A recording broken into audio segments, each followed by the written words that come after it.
Well, hello everyone. I hope all is well and everyone is in good health wherever you are. I see that we have a good turnout today, about 13, 15 Mhm. attendees in addition to the 4 panelists, so that's excellent. Thank you all for taking the time to join us. We won't waste any more time. We have a very special guest today that Kwame will introduce. So I will hand over to him and we'll proceed from there. So to continue on with the webinar, I would want to introduce you to a very dynamic young lady that I'm privileged to know in the person of Linda Kwamboka, who will be a facilitator today.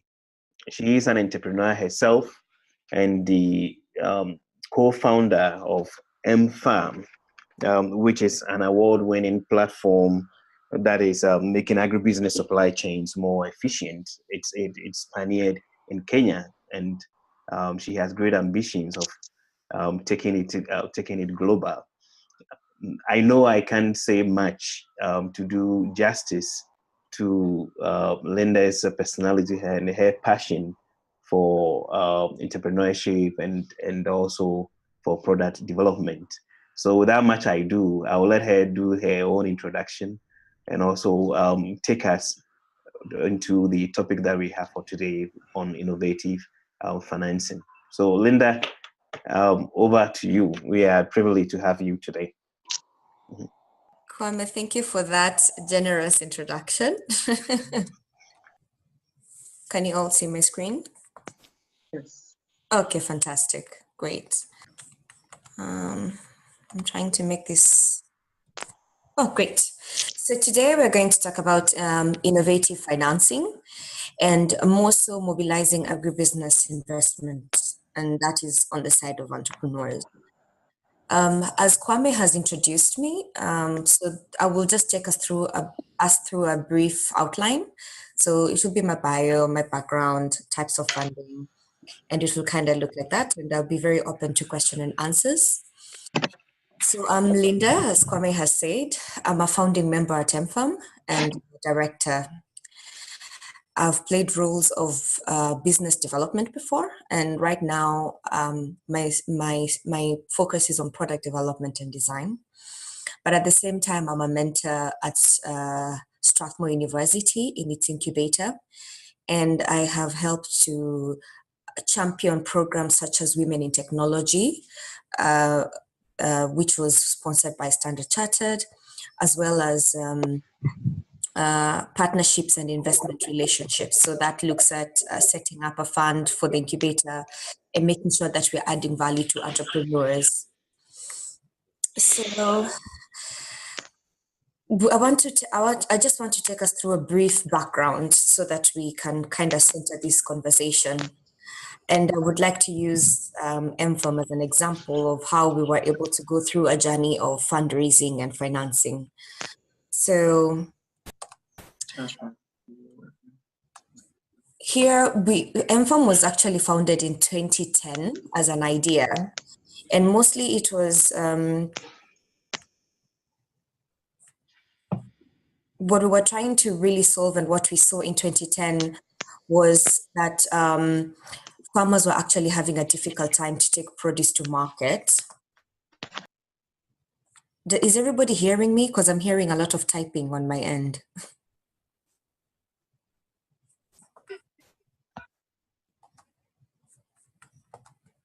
Yes, Linda, we can hear you. I think people are trying to send messages through the chat so that they will be able to respond to them. So please go ahead with your presentation. Okay, fine, no problem. So yes, so MFarm was started in 2010, and the problem that we actually realized was there was an issue with the farmers taking their produce to the markets, and a lot of the complaints really were that they are not getting directly to the market, they're not benefiting or reaping all the profits that they should. So we had identified a problem here in 2010. When we were fortunate enough in Strathmore University, we were able to participate in a hackathon, and we were able to express within 48 hours that we had a product, and within 48 hours that we had users. So that gave us some sort of financing that helped us with a lot of our research. As we all know, there are very many responsibilities. You know, as entrepreneurs and founders, you kind of want to iterate on your ideas. And very quickly and shortly in 2011, we ran out of funding. So as first-time entrepreneurs, we hadn't realized that you have to start looking at things such as runway. You know, how far along do you start preparing for fundraising? So you're very excited and you're very hopeful that as you're running your ideas, you will, you know, hit like a gold mine or an oil well, and everything will be flourishing within the shortest period of time. I mean, I remember one of our targets was to reach 10,000 farmers within the first year. And unfortunately, we had not achieved that. We're running out of funds. But also, fortunately, is that we had really understood our problem very well. We were communicating what we wanted to solve to the rest of the world. And it's through social media that one of the next investors or funders actually reached us. So you get a Twitter message and you see someone is actually very interested to help solve the problem alongside with you. So from that interaction on Twitter, we were able to advance and get funding for our next stage from 2011, actually towards the end. But that is after suffering a long time. But fortunately, also we had a team that was on our side, a team that believed in the vision, a team that was very motivated, and a team that actually had competencies that the founders actually did not have, and we were finding ways of compensating with each other.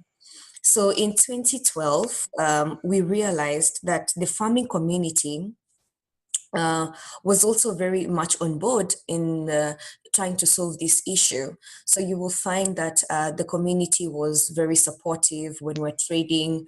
You will find that as we were interacting with exporters, the retail market, we found ways of financing most of our activities. And the community really also involved the investors. It involved our customers. It also involved our team, our in-house team as well. Then, just to walk us through also the fundraising and to walk us through some of the creative ways in which we were able to raise funds is that in 2013, we interacted with USAID. Around that time, they were launching the Kenya Feed the Future Innovation Engine.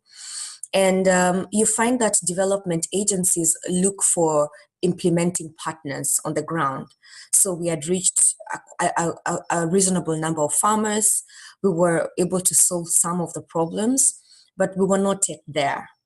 And one of the other ways in which we found to be very interesting in 2013 was to work with development agencies, either through grant provision, where they're trying to sort out the food availability and innovative ways of creating food security.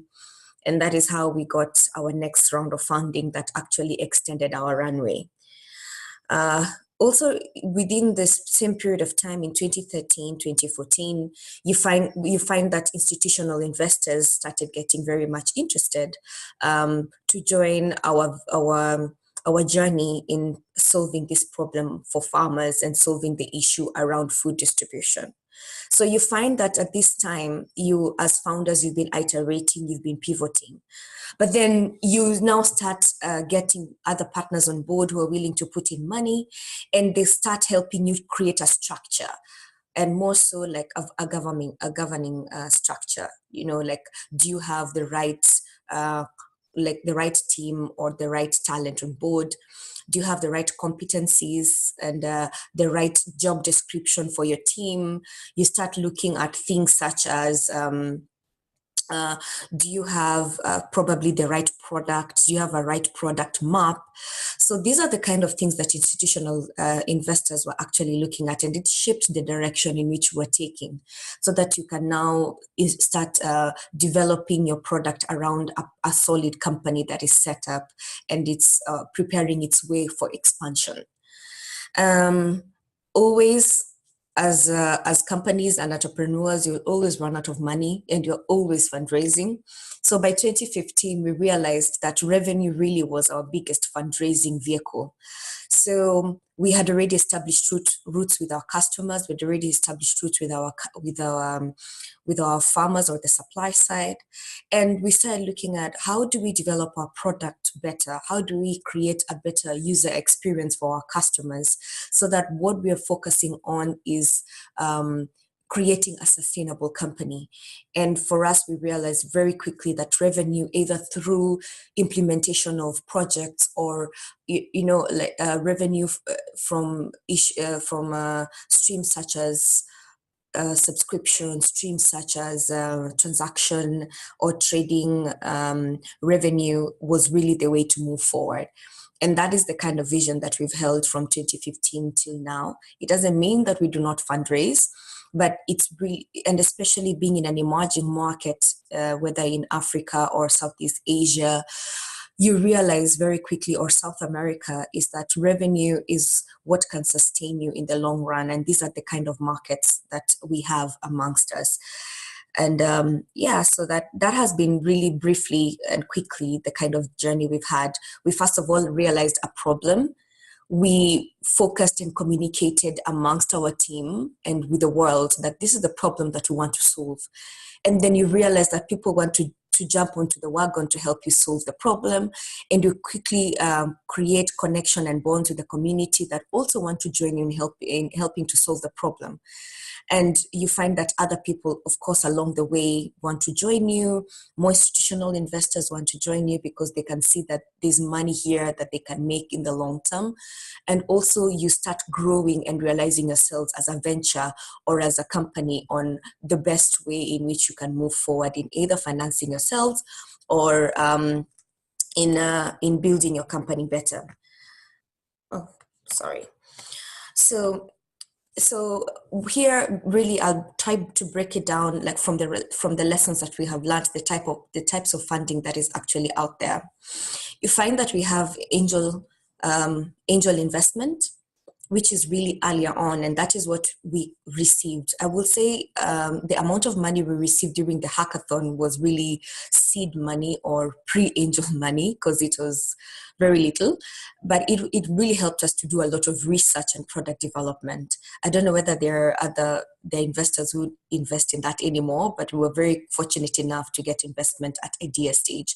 So you find that you have angel investors, you have venture capital investment, you have, of course, you have your limited partners, and these limited partners are looking at either private, the PE farms, so private equity farms, and you also have mergers and acquisitions. So these are types of fundraising, especially from institutional types of investors. Then you also look at debts. So here we have the banks, you have that loan you get from your friend. Also, you have debt in terms of either a customer who has lent you or extended your credit line. That is a type of debt. Of course, you have family and friends who contribute, especially very earlier on, or when your company either has hit a dip. You have the usual grants, where I think majority of you have started from, and also revenue streams as well as a type of funding. And I will strongly say that revenue really is a great funding mechanism or vehicle. So if you're looking at institutional investors, which I believe also create some sort of professionalism and help you to quickly accelerate your company in terms of shaping your way forward, you're looking at pre-angel or angel, usually between $0 to $100,000. And here you find people who actually give you smart money. And smart money is the kind of money you will say that these people join your, it's kind of, they even become your team members. They want to help shape the vision of the company. They want to, these kind of investors actually want to bring in their competencies, and they can actually take a role. If they're very good at business development or marketing strategies, they actually roll up their sleeves and help you build those compartments or those parts of the company where you fall short on. They literally become like team members. They're always available for counsel. You can call them anytime. They they are a friend and a support system. And you find that here at pre-angel or angel kind of stage, they really focus on the founder, because it's with the founders that they become partners with. Then after that, once you've hit the ground running, you find that you start raising your pre-seed or seed money. According to, I tried to find a median where it's between 100,000 to 750,000, and you find that this is majority of the stage or the belt by which there's a lot of funding, especially in Africa, either through a grant or through what I will call voucher systems, where you work with development partners. Even sometimes you find that individual people actually, still the angel can get into their pocket and help you to raise another round from them. So it's really a common amount of money or a common belt by which you get investment. Now, what I have seen, especially in Africa, the next stage of Series A and Series B, it is a bit difficult to raise, but you only get here if you want to raise this kind of amount of money. So don't rush too quickly to raise this amount of money. And if you've been playing between 0 to maybe 500,000, you kind of want to look at the pre-seed stage, where you prove more that you can be able to handle these amounts of money. Then you can raise more from the Series A and Series B kind of investors. And you find that these are the people who bring on board the kind of C-level management and institutional intelligence or competencies. So then they want to help you see how are we growing the next generation of team members or employees that you want to bring on board. Have you created ESOPs in your business? Are your employees well motivated to keep growing? Can you attract better talent because we have already given you funding? And you find that most of these investors will also say that keep some shares aside for your business so that you can attract the right talent. And that will be a great motivator for you, especially if they give that to you as a discount. Or it would be a great motivator for them if they see that you have actually in mind that you want to recruit the best talent. Then, of course, we have the unicorn kind of Facebook, WhatsApp rounds, where investors are looking to invest big because they can see the market trends and they can see that this business actually is going to give them benefits within the next years. So, how do you prepare for fundraising? The key things really to look at, and the very first point, and I believe this worked very well for us, is that we understood what the problem was.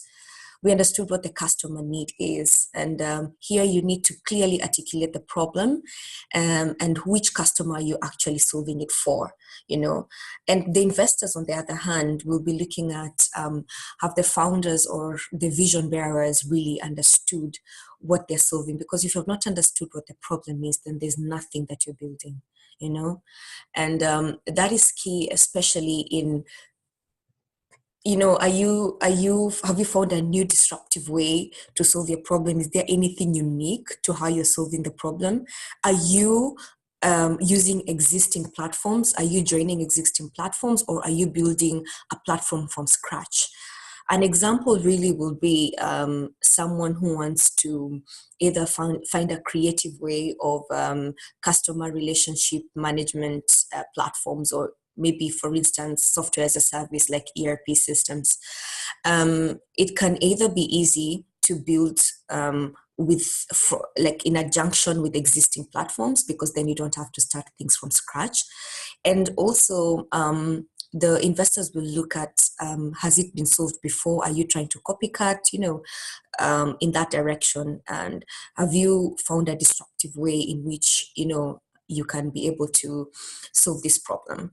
Then the other thing that is very strong is, and a very strong indicator of why an investor should put money in you, is the team.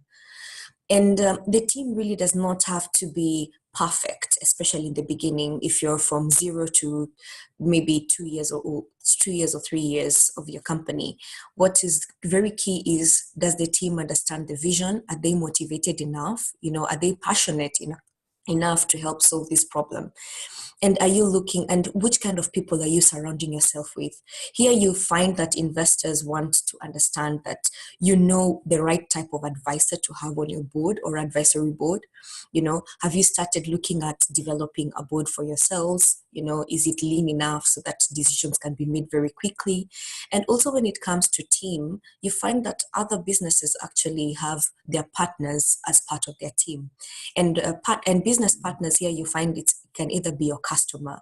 It can also, part of your team can be even institutions like educational academia as part of your team, or research institutions. That is where you derive your data from. The government can also be part of your team, but really it is all about what kind of people are you surrounding yourself with. But above all is, does this team have the competencies? Because when you're starting your business, you don't have a lot of money to start investing in C-level kind of, or C-suite kind of talent. You want maybe a marketer to be in the mix of your team. If you're building a technology platform, do we have someone with a very strong technical background? And then also, do we have someone who can take this product to market within your team? So it has to be really well balanced. And it also depends at which stage your company is in. And I think one of the key lessons we learned, especially in MFarm, was most of us, actually all the founders, had a background in either computer science or business information technology. So you have a whole team that is very techie focused, and you needed someone maybe in supply chain. You quickly realized that, we're not just solving a technical issue, we are actually solving a whole entire supply chain industry. So then how do you start looking at these competencies? If you cannot afford them, can you then even like at free of charge bring on board an advisor who can help advise on supply chain matters until you raise your next round? And then you can afford this kind of talent. And really, investors really focus on team a lot. If you do not have it in-house, how else are you compensating for this kind of talent? Or how else are you compensating for this kind of team? Then your solution. If you're developing a solution, is it a viable do you have a viable product plan? Have you set, like, in the first quarter, we should have been able to achieve this, a certain milestone, and do you really understand where you're heading in building your product? So you find that most entrepreneurs want to play it by the ear, because then they are researching a lot, especially in the beginning. But you have to have some sort of a plan. Is your solution unique? What makes you disruptive? And is it coherent and viable? Is it a coherent and a viable product? And, you don't want to just say that maybe we're developing a company that will disrupt the toothpick industry. Probably it is dental hygiene. So you want to look at products which are all where like a 360 degree on what dental hygiene actually means. And to some people, marketing actually works. But at the end of the day, do you have something that customers want to pay for? Is the pain big enough, So that is the kind of direction you look at in terms of your solution. Has anybody else done it before? Can we partner with them? Or can we add on top? What are we doing better that they are not doing, And also, is our user experience better than what is existing? Those are the kind of things that you look at. So, for instance, you find solutions such as, I think all of us know, products such as either Facebook have really revolutionized the whole landscape of communication and keeping friends in touch, and mostly content provision and content generation, which has been distributed. So now when we look at agriculture, you find that people are looking at different pockets, like if majority of agriculture is done through rain-fed systems, how are we looking at creating an extra season in terms of feeding or producing more food throughout the year? Those are kind of examples that you can start looking at, especially when it comes to irrigation and food security.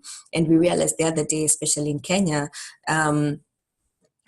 Famine and drought should actually be something of the past. So whenever such a big problem arises, are you also trying to, you can quickly develop a solution and understand really what the market wants and help in a direction that either a country or a region is actually taking. And if you have thought of any of those ideas, you just quickly start executing and you will get support in terms of your ecosystem as well. And also how you're delivering this product or solution to your customers. That's also another thing to look at in terms of solution. Then the other thing is majority of us are in the emerging market. So where are you located? Where are you solving this problem as an entrepreneur or as a founder? And how big is the market? Because most of the times an investor will want to understand, am I seeing scalability? Am I seeing a future where we can actually increase our investment? Are we seeing a scenario where our investment will actually multiply in the next few years, And that is where we look at market location. And you will hear that a very funny joke is that you launch in Kenya and then you scale up in Nigeria. It's because investors will look at numbers. But also if you're focusing on your market, you have to have your numbers at the tip of your fingers, You need to be able to quantify this market and say, within the next 2 years, we want to be able to cover East Africa. We want to be able to cover Southeast Asia. We want to be able to cover South America. You have to have it in your fingertips. And one of the mistakes I've seen entrepreneurs make is when they're looking at markets where investors would like to scale up to, they start saying very immediately and that we want to be able to, in the very first year, address our market.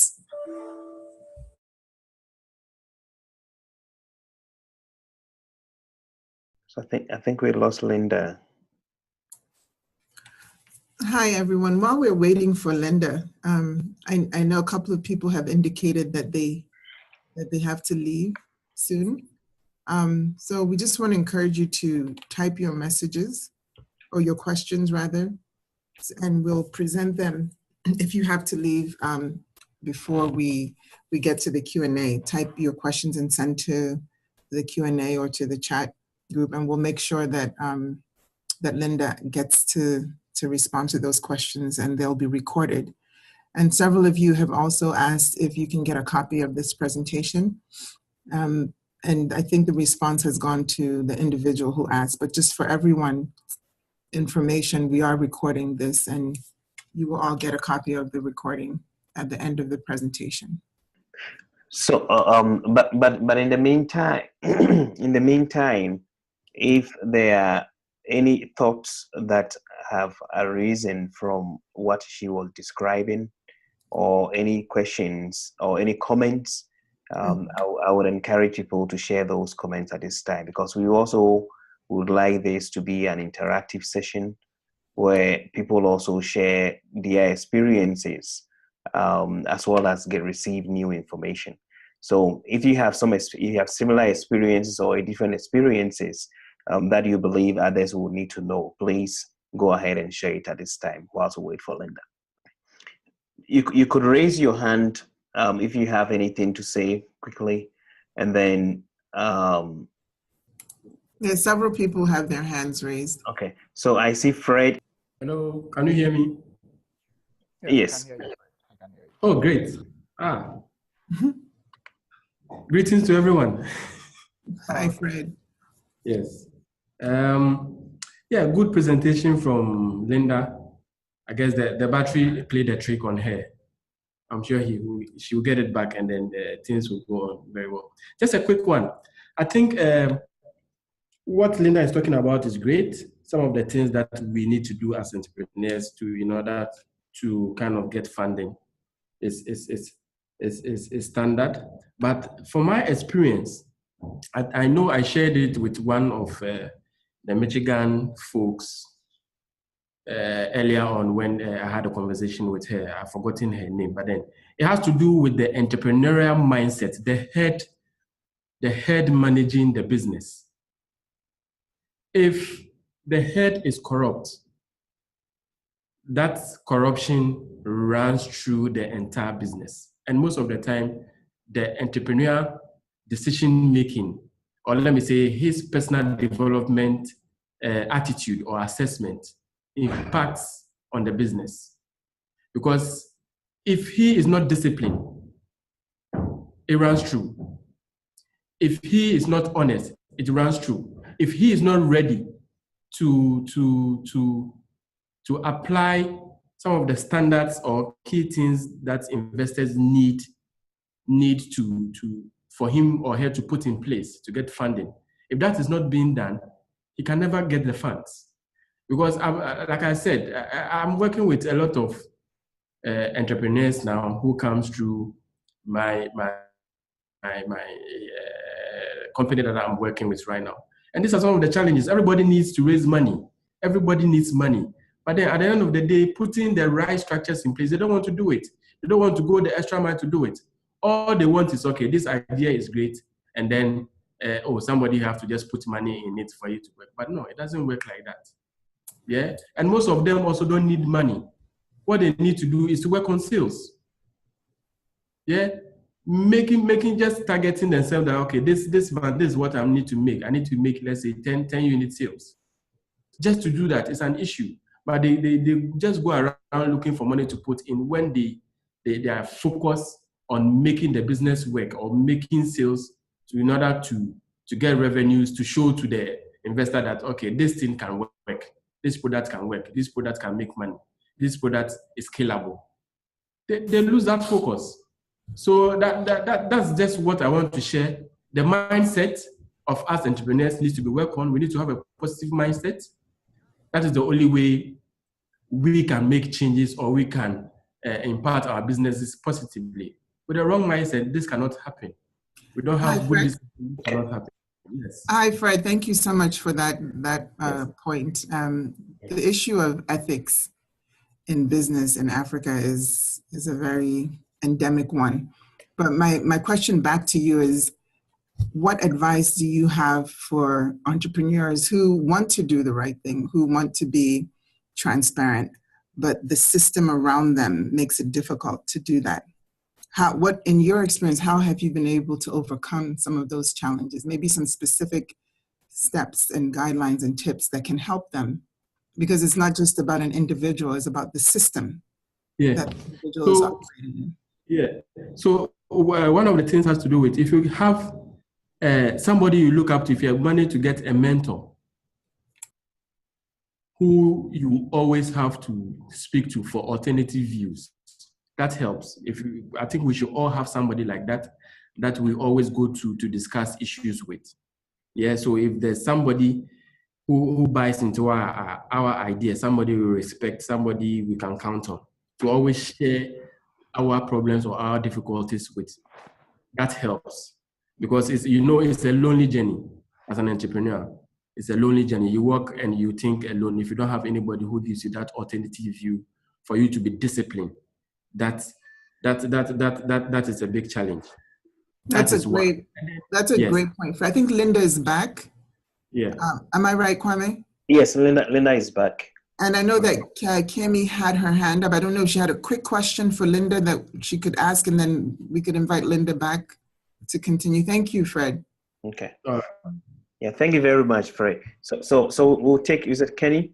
And then we'll go back to Philemon. then we'll go back to Linda.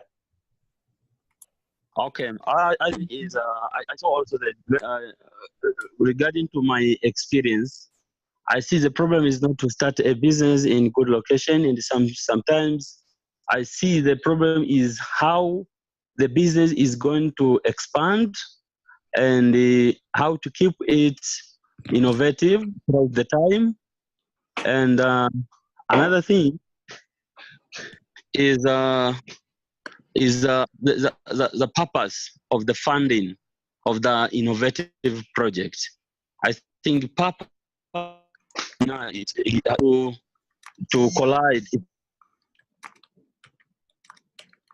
So my contribution is in that area, but because I am in the business and I'm in the stage of expansion and how to balance the human conflict and the resource available with the specific time I think in my ground, it comes to a problem. So that is my question to Linda, and maybe contribution to everyone here. Hi, Linda. Welcome back. It looks like you got cut off from your battery. Yes, I did, and I'm in a house with a new system, so Oh, sorry about that. yeah, it's okay. Sorry But about that. we're eagerly awaiting the continuation of your presentation. In your absence, there are a couple of issues that have come up that you may want to find a way to weave in. And one Yes. is the issue of ethics in business and how a lot of young entrepreneurs are not addressing that issue and just expecting that people will continue to invest in their business irrespective of whether it's an ethical business or not, or if they're transparent in their operations. A couple of questions have come in about what is the right balance between fundraising versus doing the actual work. For example, this entrepreneur has a team of 4. How many of them should focus on funding versus day-to-day business activities? And of course, the question that Kemi just asked. And we'll let you weave those into your presentation, then come back for additional questions. Okay. Can I address them first, then I continue? Sure, as you please. Okay, great. I'd like to start with the question on balance between fundraising and doing the actual work. In the beginning, you kind of have to juggle between the two, and especially if you're the CEO or you're taking the lead in selling this vision to the rest of the world and the rest of the stakeholders that are actually supposed to be there. But quickly, you have to realize, especially if you're a CEO, that your role actually is to make sure that your team has the resources that it requires.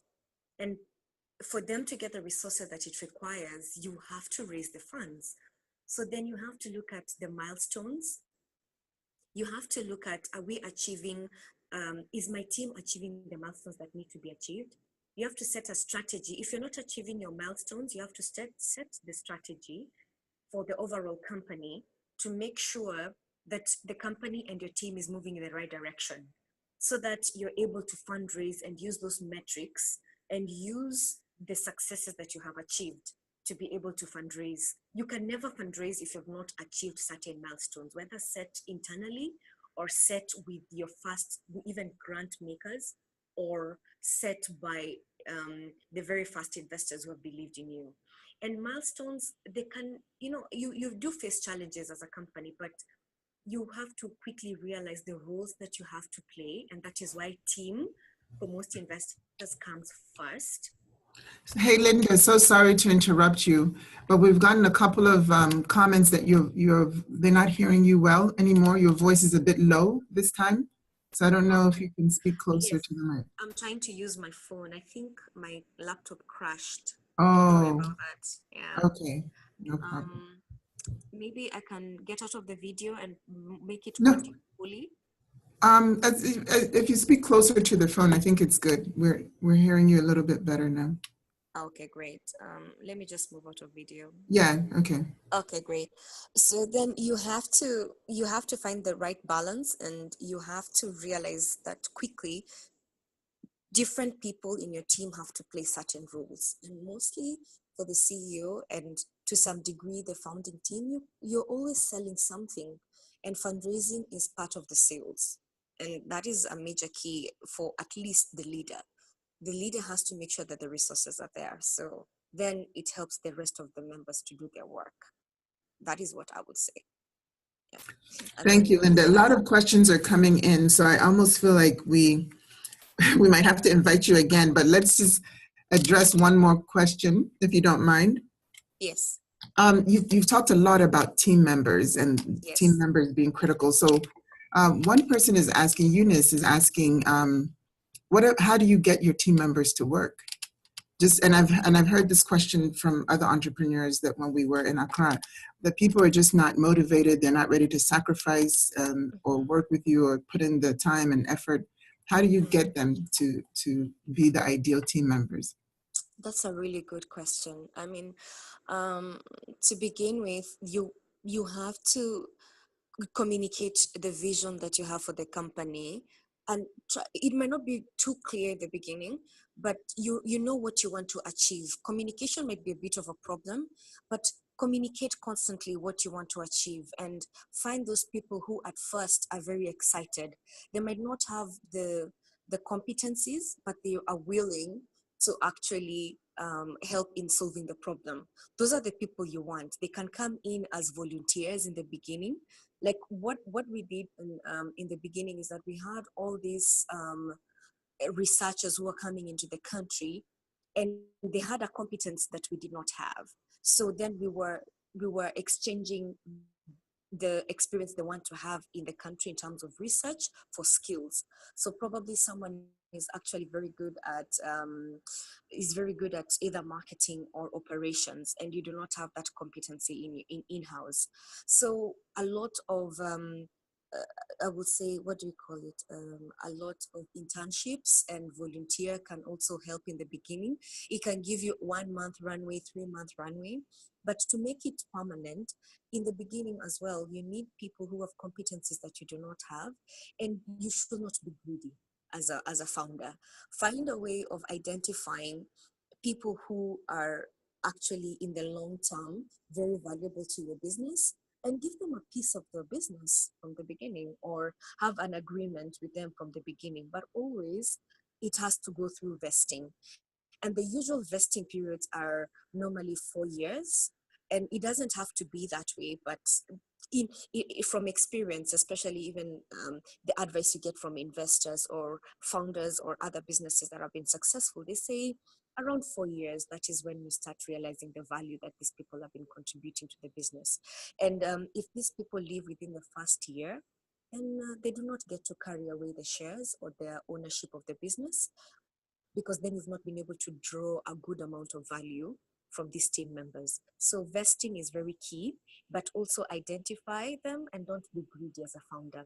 And even when investors look at the ownership table, and they see that maybe the founders have, let's say, 90%, and they have really good talent on board, and they have not shared ownership of this business, they will actually think you're not very pleasant to your team. So don't be greedy. Identify people who are actually very good and give them a piece of the business, which in the long term they can actually see that this is a reason to keep me in the company, especially those who are at management level. Yeah. So don't be greedy. Be willing to share and be very smart about it. Let them vest over a period of time, mostly 4 years. And as you fundraise, if they're actually very expensive team members to have on board, of course, give them a proper remuneration according to their position or the contribution to the company. So that's what I would say: ownership and vesting over a period of time. Yeah. Those are wonderful, practical pieces of advice. I know we're losing some of our entrepreneurs. I want to invite you to please continue with your presentation and highlight things that you feel that entrepreneurs should know before they leave this webinar. Things that we don't want you to end without sharing that are really pressing. Oh, good. I want to share my screen. And I must apologize again. I mean, I think my computer crashed, so I apologize for that. So. No problem.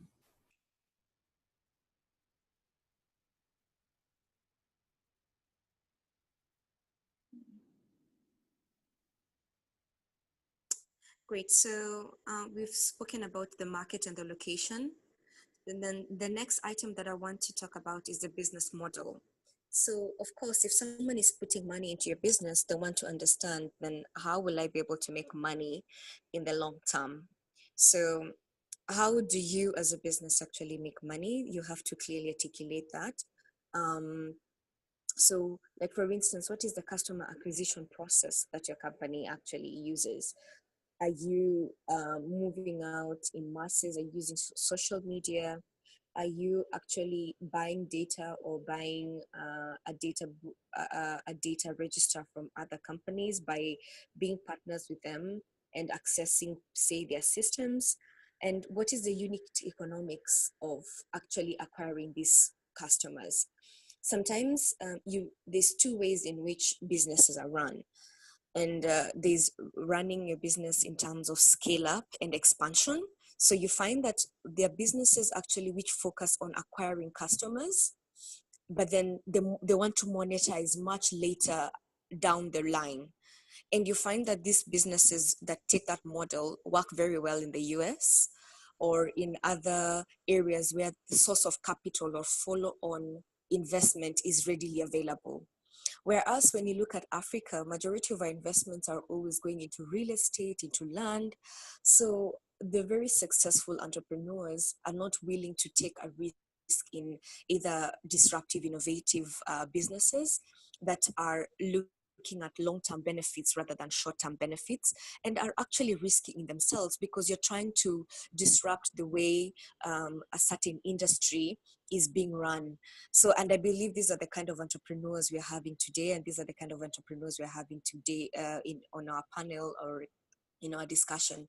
So then you find that in emerging markets, some of the business models actually focus on revenue as a way of return, or looking at debt as a way in which like they can be able to run their businesses and generate revenue because they can borrow money that quickly helps them to purchase, let's say, consignment, or to purchase goods, and you can be able to sell them either per piece, and that is how you look at the revenue, or you actually look at subscription because there's that cash payment that comes into the company, and an investor can be able to see money that is already in the company rather than money that is there in the future, and some of the companies are actually looking at scaling up and growing their user base are, the way Google did it, the way Facebook did it, the way, let's say, Uber has been doing it, looking at, getting a big chunk of the market first and then monetizing later. Whereas because we do not have ready investment, or a huge number of our local or our ecosystem doesn't go into risky ventures, then you have to start looking at how am I making money now, and how am I delivering value to my customers, and what is the cost of delivering that value? Am I getting 4x back by investing this cost of getting the customers? Those are the kind of things that you have to really look at. But depending on the kind of investment you're receiving, or the best way to move forward with the business, it's up to you as an investor, as an entrepreneur and as a founder, to really decide, how do I want to make money out of this? And these are kind of the high decisions that you have to make. But I find the mixture of long-term of acquiring customers in the long term and a mixture of revenue to be quite interesting. Subscription model, or where people pay upfront, especially in emerging markets, can be difficult. So then you start looking at long-term acquisition. Let's say, for instance, in MFarm, we look at acquiring the customers who within one season we can get transaction fee out of the transactions they're having on our platform. So it's kind of like a mixture. We are looking at acquiring these customers who in the short term can actually bring money into the company. So that is one way to look at that. Then also when we look at trends, so the investors will actually look at, why should I invest in this company now? Is it the right time? So one of your arguments really as an entrepreneur is to talk about either the infrastructure is right in your ecosystem, and especially now in Africa, we are having a lot of infrastructure in technology and the internet, the fiber optics. So this is the right time. Or maybe you're looking at, this is the time that everyone is having the pressure of solving the financial issues that the banks are not solving. So fintech becomes a very attractive industry to invest in. Or actually you're looking at food security, because the global market is huge, and you're looking at, it's an actual problem that has to be fixed now. We are having this global warming menace with us. So then we have to think of how we're feeding the next generation. Or maybe employment, this is the right trend. I mean, there's all these young people who are in the market. So those are kind of the trends maybe that can come up in your conversations or in your strategy. Then maybe especially in emerging markets, you find that customers now are getting more liquid, they can afford more, and people probably in some markets are moving into the middle class. So then they can be able to afford the kind of solution you're providing into the market. And you have to clearly articulate that you've understood where the trends are going, and that also the kind of investor you're approaching is aware of these trends and is also in tune and very attracted to these kind of trends. And of course, look at legal frameworks, or probably, especially, and I know you've heard of all these conversations around M-Pesa. M-Pesa flourished very well during that time because there was a need of solving the financial transfer of money, and also the regulations were not stringent, they were not too tight on this kind of disruptive innovation. So that is the kind of thinking you have when you look at the trends. Then so really the 6 things that you have to look at when you're fundraising is that, is your team strong enough? Can it be able to, deliver these kind of solutions?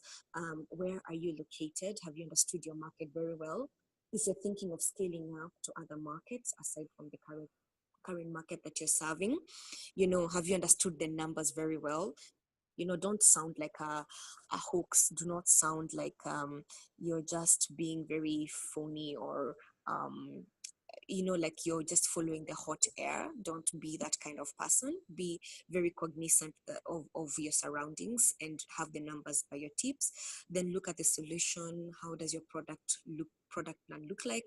When it comes to the team, of course, as you've said, it's very key. And also, if is the problem big enough to be solved, be able to quantify that problem. Those are the 6 parts of fundraising I would say it's good to focus on. Then when it comes to alternative funding, if you're not looking at institutional investors, look at revenue really as a key. You might not be raising from investors immediately, but maybe for the next 8 months, if you want to extend your runway, really focus on your revenue. That is one way to look at it. And also other models such as upfront subscription, payment on delivery, or per piece of your product is one way to raise funds, because it's also revenue. And also you can look at, there's some companies who look at franchising. There are also some companies who look at transaction fees as alternative ways of bringing money into their companies. So really revenue plays a huge role in terms of alternative funding. Then you can also look at your partners. One of the ways in which we were able to keep afloat when we were running out of money was to open a credit line with our partners. Let's say you get trucks, or you get, if your solution is in logistics, you can actually ask for a credit line from the fuel stations that are giving you fuel. Have a great relation. And business is really built on relationships also. It's relationships with the investors, in relationships with the customers, and relationships with the partners. You can actually ask for a credit line. Give me fuel for the next 3 months and I pay you every quarter. And that is because you're planning yourself to fundraise, or you're receiving a check from your customer who pays, let's say, after 45 days or after 90 days. Try to have those open conversations with your partners and tell them, look, I need your support here. And that is kind of like a financing vehicle. Also, sometimes you can have barter trade. One of the best barter trades that we've had in MFarm was, we were exchanging our data with radio stations, and who will be able to reach grassroots audience. And that was one way of enhancing our brand, because then they will talk about how to use our platform to our users. And in exchange, we were giving them data as content so that they were relevant to their listeners. So that was one way of barter trade, and it actually worked very well for us, because in the early stages, we did not have a proper budget for marketing, especially through the mainstream media. So that was one way in which we were able to finance ourselves. Also, you can look at crowdfunding. And crowdfunding, maybe in the beginning, when you're really trying to get people to believe in you and create a critical mass, you can go online to online platforms and start. You can start a campaign for you to be able to raise funds through different members who can either believe in you, and because the quantities are so small, then people really do not feel pinched if the money does not come back, or even actually most of the times they do not expect the money to come back, especially when you're in early stages. If in later stages, there's certain elements of your business that can actually enhance crowdfunding. For instance, if your farm, if you've let's say signed a contract with a market and your farmers are not able to actually produce, the for those people who get into contract farming, you might not have the money to invest into the seeds, invest into the labor, just so that the produce can get into the market. What other people have done is to get other people to finance their farmers. So you get crowdfunding and invest in a farmer who's really good at what they do, and the produce will actually be there at the end of the season. You'll be able to trade with the market, and profits will be shared. That is just an example of crowdfunding. And also, the other ways in which you get financing literally is from the banks, where you get debt or convertible notes from investors, which can either convert into equity along the line, or as you further continue with business operations, or it can be actual debt where you pay a loan at an interest rate because you've had a really good relationship with your bank. And I will try to say to entrepreneurs, do not be afraid of debt, especially at certain stages of your company, because then you get to maintain control. You're able to continue with the vision that you had in the beginning. And also it can help to reduce conflict with external or additional stakeholders, just so that you can be able to figure out the next stage. And also debt allows you to really focus on your business, and it has to work. It's either it works or it doesn't work. It also creates discipline in entrepreneurs. There comes a stage in your business where you need discipline, and also as a leader of your business, you want to create that kind of discipline amongst your team members, and that will force them to actually execute things on their job description. It will help them to, focus on the targets, because you know very well that there's money that has to be returned somewhere. So it helps you to focus a bit. So do not shy away from debt. So that is what I would say. And sometimes also your customers do give you loans. And I read this when I was in primary school and I couldn't believe it, but it actually is true. So a customer, instead of maybe expecting a certain delivery or expecting a certain service level, you find that a customer will be willing to just give you breathing space, where maybe they paid for a service and it's not available because you do not have available resources. You can actually deliver these resources or these products later on. Reason being, they can give you like 1 month, so that maybe by the time you get investment, or by the time you get that loan, you can purchase the commodity and deliver it to your customer. But it really depends at which stage or what kind of business you're in, and also the kind of relationship or the kind of platform that allows you to have this relationship with your customer. So then they forgo the satisfaction now to receive the satisfaction later. So these are some of the things that I've seen while doing business in over the years.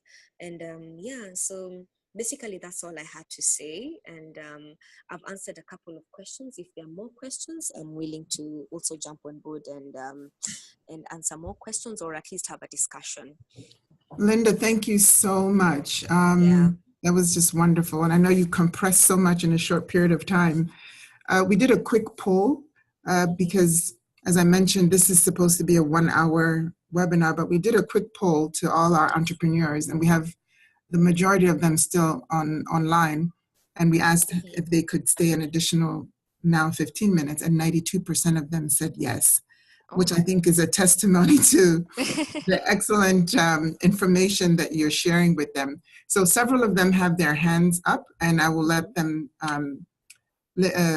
Sarah, if you could open up the mic so they can ask their question. Please, to our entrepreneurs, please be brief and succinct so that we can get as many questions in the next 15 minutes. Thank you. Shuku, you are unmuted. Okay. Good afternoon to you. My question has to do with my business. It's quite young. It's about 3 years old, and trying to expand or scale up.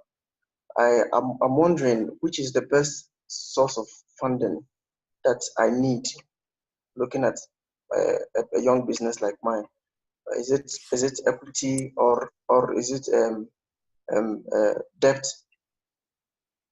Yeah, that's my question. So, thank you so much for the question. Yeah. I wanted to know what stage or how old is your business? Is it 2 years, 3 It's years? 3 years old. And what has informed you that you actually need to expand or scale up? And when you say expand, does it mean get more users on board or get to more regions? Okay. When I say expand, I mean that uh, the demand I'm getting for my product is more than what I produce, and therefore I want to increase my stock such that I can supply more to meet that demand. So if I'm operating with say 90 pigs, now I want to increase to say 200 pigs or 150 pigs, and I'm asking which is the best source of funding I need for my kind of business, Okay, because great. I'm a pig So farmer actually. the kind of business that are you a processor or are you a trader? Like I you're in produce between I stock produce and pigs. market? I produce pork. Oh, you produce pork. Okay, Yes, good. pork. So depending on the margins that you make and because you want to keep your market, I will not categorically tell you that go out and get debt or get an institutional investor. What I will tell you to look at is what margins are you making for each unit that you're selling. So if you're selling your pork in terms of kilos, per kilo, what are the kind of margins you're making vis-a-vis the cost structure that you have for each unit of trade that you have?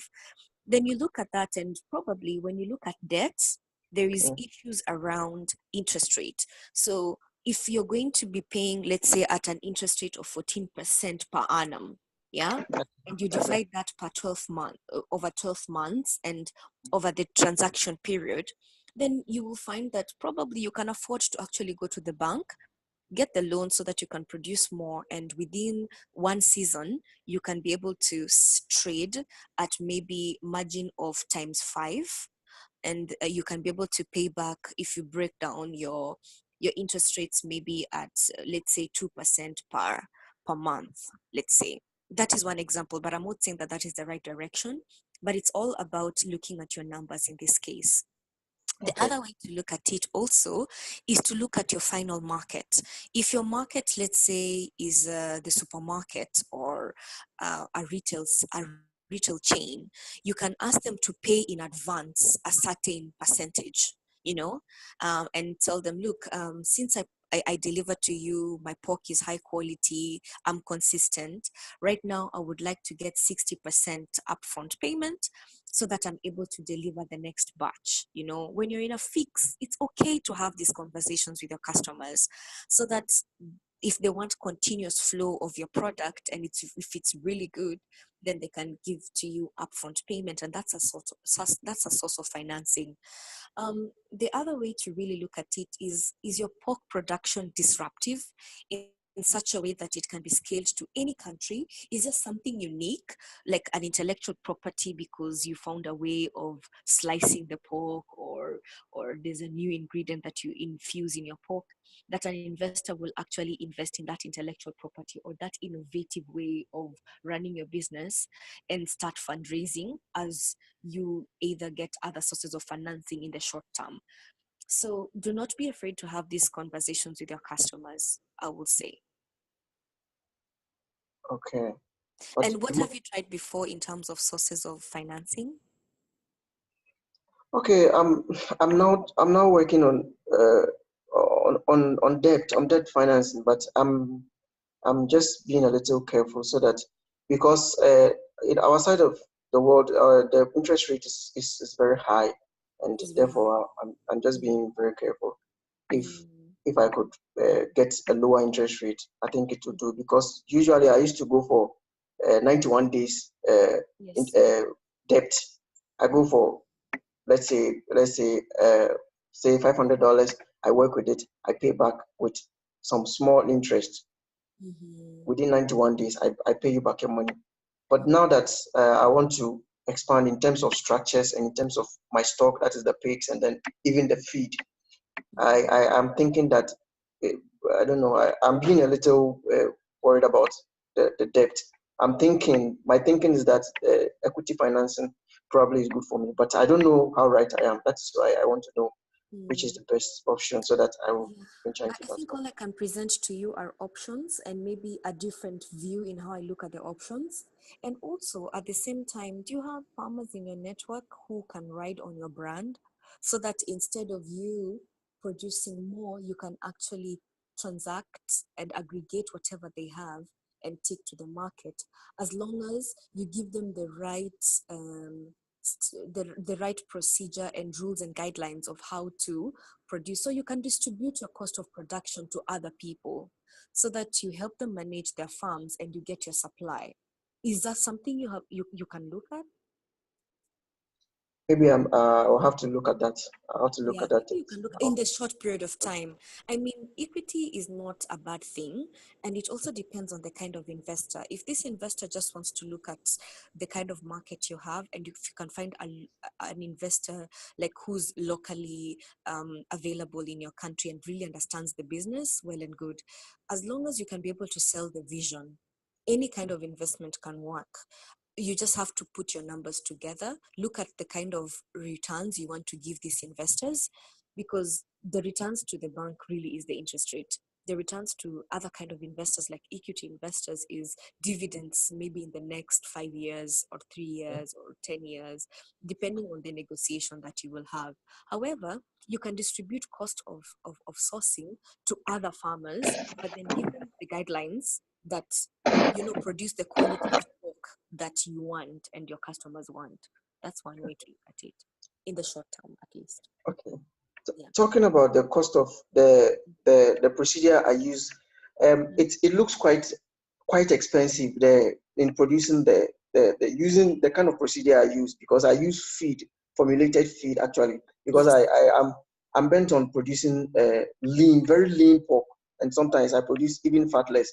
So other farmers don't want to incur that kind of cost. They like to go to get waste, those restaurant waste and other kitchen waste to feed their animals. And that's where the challenge is. As I said, I think my response is not like a silver bullet. Okay. So, I mean, this feed, are you the one who's producing the feed, or you're getting feed from a supplier or a store? I buy the components and I formulate it myself. Sorry to interrupt, Chukwu. I think some other people have questions as well. Yes. Yeah. So, but your question was very good, because I think it touched on issues that other people may have that are not necessarily in the same business line as you. Okay, thank you. But thank you. Sarah, who else has a question? Isaac was up next. Isaac, can you hear us? And if he's having a challenge with his mic, perhaps he could type his question and we can ask it for him. Yeah, Isaac, if you want to put your question into the chat, we can come back to you. Let's go to Samuel. Okay, so I think it's a good presentation, and she has shared the experiences, and that's good. The only thing I want to ask is that if she could share certain links or certain places one can be able to meet angel investors and others, because for example, in her case, the hackathon helped her when they want to be able to get the seed money for the research and things they did. In our case, at Jack's Company Limited, we've also won certain awards. And in our case, you're not giving the fund to do the research and other things, but then they rather channel, initially they make you develop a business plan, you work with a consultant, but the business plan is now there. And most of it, what is being organized is training programs and other things to equip you. But the necessary funding to implement the business plan itself is not done. So if she could share certain links or websites or any that one can be able to go and present or make a case for the business plan to raise funds to implement the business plan, I'll be very grateful. Thank you. Okay, great. So, I mean, looking at VC4A, is that one of the platforms you've looked at? VC4A, okay. Venture Capital for Africa, that is one link. There's also Angel List. You've looked at Angel List? Angel List, okay. And I will share others after this. Anything that I Okay. get, I will always share with Kwame and Chinwe. Okay, I'll be Yes. grateful for that. Okay. Okay, thank you. Any other questions? We had some questions in the Q&A session. So William asked, what is the right balance between fundraising and doing the actual work? We are a team of 4. How many of us should focus on funding versus day-to-day business activity? I think she responded to that already. Yeah, She did. but can I add something to that? Yeah.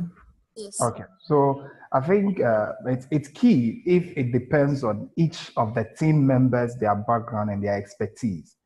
So if the team member has a background in maybe finance and investment, and then that person can be the lead person in terms of helping raise the funds. So that in terms of the team, if a team of 4, each person I'm sure has its specialization and shortfall, so they complement each other. So they can divide the team so that each person, the lead person and his expectation or specialization can focus on how they should go about it. But as startups or as young business coming up, when it comes to equity and debt, it's dependent on you, the business. But you definitely need to give certain amount of equity so that the investor will feel secure in protecting his interest and also help grow the business with their expertise, as she shared during the presentation, which is key. But then the lead person among the team, they should work according to their specialization to supplement each other. That's what I have to share. Well, that is true, actually. That is true.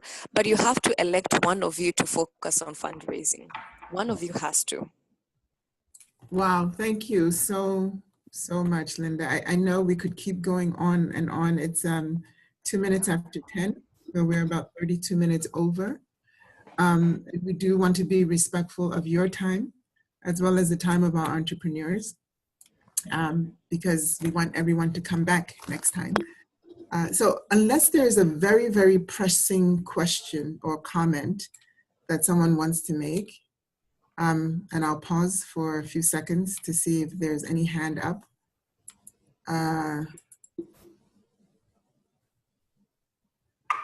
Who is this? Yakubu? I think it's me, Hadi. Hadi, okay, please go ahead. Yeah. Linda, yeah, good job done. Kudos. You talked about sometimes using barter to get some of the things done that you may not necessarily have the money to do. Yes. And in your case, you said that you exchanged with radio stations to get them to market your product. Mm-hmm. I mean, and earlier on, somebody raised the issue about ethics. And I just wanted to chip that in and see, I mean, how are you able to share people's data without breaching their need for data protection and all that? That's a very good question. So the kind of data that we shared really is market data, data on prices. So this is content which we developed ourselves. Okay. And it's just prices, commodity data. It's not people data. Yeah. Yeah. Thank you for that question. That's a good question. Yeah. Kwame, would you like to wrap us up? Well, Linda, thank you very much. And it has indeed been a very interesting and exciting exchange of knowledge. And I'm sure that the agripreneurs and everyone that is on the call has benefited greatly from the insights that you have shared with us. We'd want this conversation to continue, not just here. So we will continue to engage with you excuse me, whatever, excuse me, whatever information that we are able to get, we will put all of that together. We will send a lot of them to you by email, or we would also post some of that on the website. And as we had indicated earlier on, this session is being recorded, so we will make the recording available to you. And if you have any other follow-up questions, please feel free to share them with us, and we'll try and address them in subsequent webinars. So our next webinar is going to be next month, which will be the last Wednesday in the month of July, and I believe is the 25th of July, and it's going to be at the same time. We will keep you informed on that. I believe the next topic will be on marketing. Yes. Yeah, the next topic will be on marketing. In the next few days, you will receive an email from us asking your feedback on this particular webinar, and also input on ways that we could make this work. I believe one of the things that we may need to talk about will be the time of it, whether 1 hour is enough to be able to exhaust the amount of information that we need to digest. But you should be expecting an email from us, and we also want to encourage you to encourage other agripreneurs to join us for our next session. On that note, I want to thank you all for taking time to join us, and also thank Linda, our facilitator for today, for such an enlightening presentation. And we look forward to our continuing engagement with you. Thank you. Thanks, Kwame. And just to add, the excellent questions and participation from the entrepreneurs was very, very enlightening. Thank you all for staying longer and for really being engaged. And Linda, you were just awesome. You set us on a good motion, and we're excited about the partnership we'll have with you on other areas. Thank you so much. Thank you very much. Okay, have a good time. Take care, everyone. All right. Thank you very much. And you all have a good time. Have a good evening.